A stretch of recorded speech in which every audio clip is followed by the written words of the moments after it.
अस्सलाम वालेकुम जी, this is Shayan from IMEX। एक बड़ी इंपॉर्टेंट वीडियो जो कि कस्टमर्स हमारे से मांगते हैं कि यार ये सोलर गीजर है क्या, ये काम किस तरह करता है, बारिश में कैसे काम करेगा, रात में कैसे काम करेगा, और ये मतलब किस तरह ओवरऑल इसका क्या प्रिंसिपल है। सो सिंपल, आपको जैसे आपको नजर आ रहा है ऊपर इसका एक टैंक है जिसको स्टोरेज टैंक कहते हैं। ये आपको 20 वैक्यूम ट्यूब्स नजर आ रही हैं। इनमें 3 मॉडल होते हैं। एक छोटा गीजर है 150 लीटर्स का, उसमें 15 होती हैं। एक बड़ा गीजर है 300 लीटर्स का, उसमें 30 ट्यूब्स होती हैं। सिंपल प्रिंसिपल है, जो ये वैक्यूम ट्यूब्स हैं ये ऐसे मटेरियल की बनी होती हैं जो बहुत हाईली एब्जॉर्बेंट होते हैं।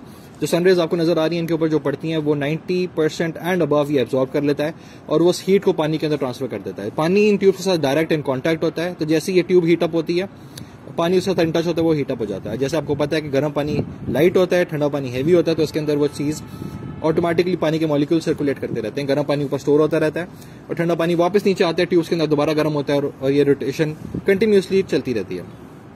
अब कस्टमर्स कहते हैं कि जी रात में कैसे गर्म करेगा। इसका इसमें 2 मेन चीजें हैं।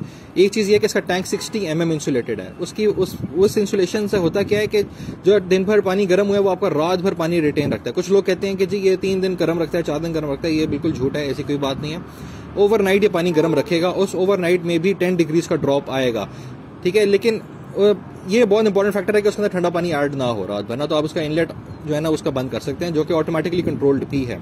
सेकंड इसमें यह कि ये सिस्टम हाइब्रिड है, स्मार्ट है, इसमें इलेक्ट्रिसिटी का बैकअप इनबिल्ट है। आप जब चाहें अपनी मर्जी से इलेक्ट्रिक एलिमेंट को ऑन करके इसमें पानी हीट कर सकते हैं। उसके अलावा ये आप इसको इलेक्ट्रिक हीटर को टाइम बेस्ड भी चला सकते हैं और एक कांस्टेंट टेम्परेचर भी चला सकते हैं। 3 टाइम उसमें आप सेट कर सकते हैं। 3 टाइम पे इलेक्ट्रिक हीटर ऑन होगा और उसको फिल करके बंद कर देगा। या आप एक कांस्टेंट टेम्परेचर जो आप जैसे 40 डिग्री या 45 डिग्री आप चाहते हैं आपको 24/7 मिले, तो इलेक्ट्रिक एलिमेंट उसको हर टाइम 45 डिग्री पे मेंटेन रखेगा। लेकिन this is totally up to you कि आपने उसको चलाना है या नहीं चलाना। इसके अलावा कोई क्वेश्चन हुआ तो जरूर हमारे से पूछेगा। Thank you.